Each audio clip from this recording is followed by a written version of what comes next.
Hey everyone, in this video I will show you how to adjust a foot brake. So this is a parking brake, but it's got a foot lever on a Honda.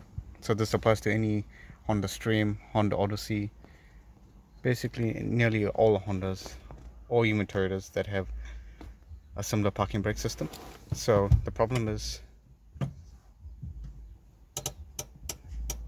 have to push it right down and then only the car stops. So the cable's basically stretched. So if you notice, if I go a couple of clicks here, I can still move the car back and forth. And if the car's not in park, it tends to roll. So what happens over time is the cable stretches, so you just need to adjust the cable and bring it back into spec. So what we'll start by doing is chock the wheel.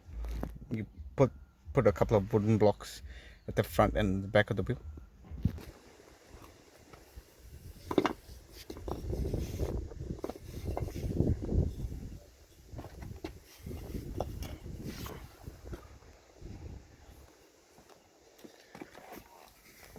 Once you chock the wheels, you can come underneath here, look at your foot brake,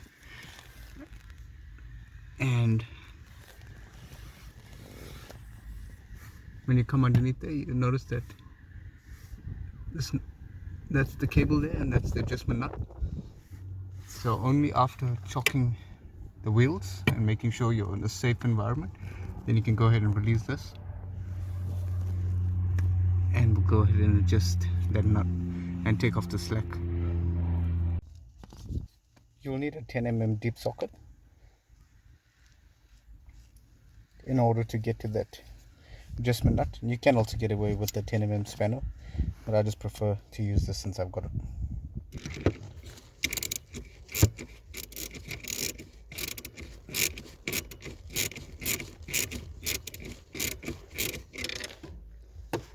You just want to go a few turns and just take off the slack.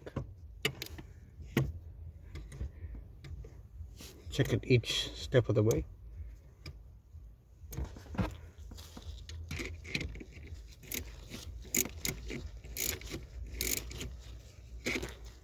Make sure you just keep checking it until that it reaches an acceptable point and the car's not rolling back or forth anymore.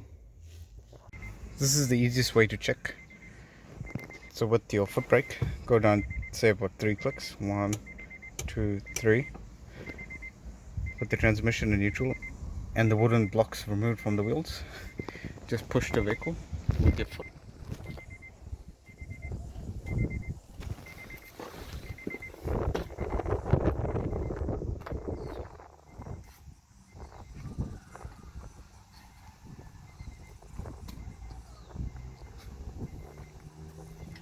It's still rocking.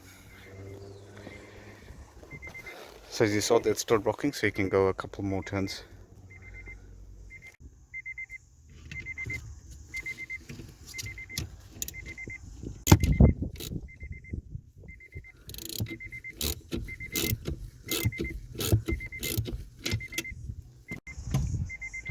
And now listen to the clicks. So realistically you want about 5, something around the 5 clicks, 4 to 5 clicks. But do make sure you check with your manufacturer specifications. Now if I try moving the wheel,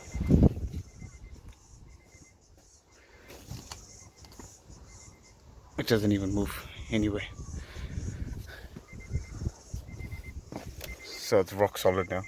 So I hope this video was of some help to you. If it was, please like and subscribe, as that really supports the channel. Thanks for watching everyone. See ya.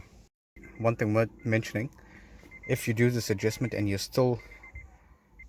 you're still not getting the proper braking force applied to the park brake, that indicates that you've possibly got worn shoes.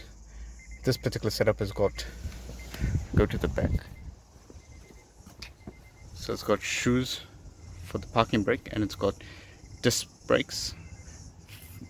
So it's got a caliper and a disc for the main brakes, so 2 separate systems. If you have an older vehicle, this will be integrated, so this will be a shoe and no disc, so then it can indicate worn shoes. Normally with these you can easily get up to 200,000 kilometers. shoe and disc brake combination, you can easily get 200,000 kilometers with it, because the shoes are mainly only used when parking or as an emergency brake, whereas if you have shoes at the back, that's your primary brakes, so they will get worn out faster. So as I was saying earlier, if the slack does not get taken off here, one of two things could have happened. Either your cables are too far stretched and you need to replace them, that's both your parking brake cables or your single cable, whatever your car's designed with, or you just have to have someone look into those shoes and possibly check the automatic tensioner at the back there, the self adjustment, or just check the condition of the shoes and get that replaced or get that adjusted. So just worth noting. Hey, thanks for watching, everyone. See ya.